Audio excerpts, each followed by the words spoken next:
तो भैया हमारा बी ट्रिपल ई का एग्जाम थ्योरी का सही नहीं गया है, तो कुछ क्वेश्चंस बता दो तो बी ट्रिपल ई का क्या हो जाए, जो हमारा प्रैक्टिकल एग्जाम है वो तो अच्छे से चला जाए।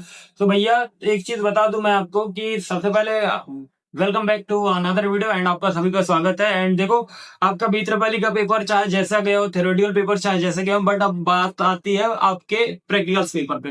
तो एक चीज ध्यान रखिएगा कि प्रैक्टिकल्स पे ऐसे हैं, ये वाइवा ये एक्सटर्नल ऐसे है कि आप इनमें बहुत ज्यादा स्कोर करके अपना सीजीपीए एंड एसजीपीए बढ़ा सकते हो। तो सबसे पहले मैं बता दूं कि आपको कुछ चीजें लेके जानी है आपके कॉलेज में। फर्स्ट आप पहले तो प्रॉपर यूनिफॉर्म में जाइएगा, एंड आपका एडमिट कार्ड, स्मार्ट कार्ड और आईडी कार्ड, ये तीन चीज प्रॉपर लेके जाना है। देन आपका फाइल, ये सारी चीज आपको लेके जानी है, मिस नहीं करनी है। And admit card, file, smart card, ID card, ये बिल्कुल भी मिस मत करना। एंड प्रॉपर ड्रेस पे जाना है, ठीक है। एंड सबसे पहले आप अपने टाइम पे कॉलेज पहुंच जाएगा। देन आपका प्रैक्टिकल्स होगा, प्रैक्टिकल स्टार्ट होगा, तो आपको सबसे पहले थ्योरी लिखना पड़ेगा। रिटन होगा आपका, तो रिटन में आपको मिल सकता है आपके फाइल के अकॉर्डिंग, जो भी आपके फाइल पे सीक्वेंस होगा, या तो आपके रोल इनरोलमेंट नंबर के लास्ट से मिल सकता है, या तो ऐसे ही विदाउट सीक्वेंस प्रोवाइड कर दिया जाएगा। देन आपको वो टॉपिक लिखना पड़ेगा।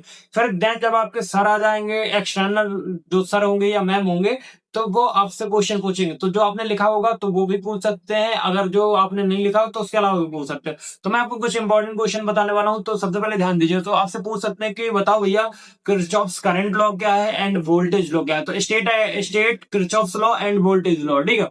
नाउ दूसरा क्वेश्चन है, what is the difference between ideal and practical voltage source. तो आइडियल प्रैक्टिकल वोल्टेज सोर्स में डिफरेंस क्या है। तो how do use replace an independent voltage and source and current source in superposition theorem. तो फिर आपसे पूछ सकते हैं, स्टेट करिए थेवेनिन्स थ्योरम को एंड नॉर्टन्स थ्योरम को, and where can be not apply the superposition theorem. तो अपन सुपरपोजिशन थ्योरम कहाँ नहीं अप्लाई कर सकते हैं। तो हम it can not be applied to calculate power because power is non linear quantity, ठीक है। तो पावर में अप्लाई नहीं कर सकते, ठीक है। तो P is equal to I square R होता है।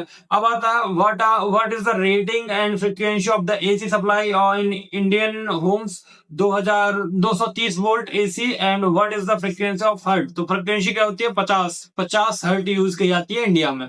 Define form factor and peak factor, ठीक है। तो फॉर्म फैक्टर क्या होता है, RMS value upon average value, and peak factor कितना होता है, maximum value upon RMS value. तो what is power factor, what is the power factors of purely inductive and capacitive circuits, ठीक है।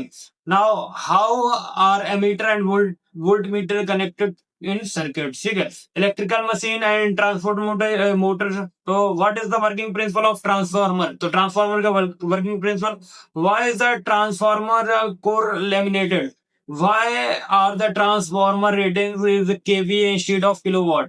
So what are the main difference between DC motor and DC generator. Now next, what is the difference between active and passive component, what is rectifier, what is knee voltage, barrier potential, and which gates called universal gate and why, and what is the function of flip flop. तो देखो इतने questions हैं, and इतने questions में आपका काम बन जाएगा।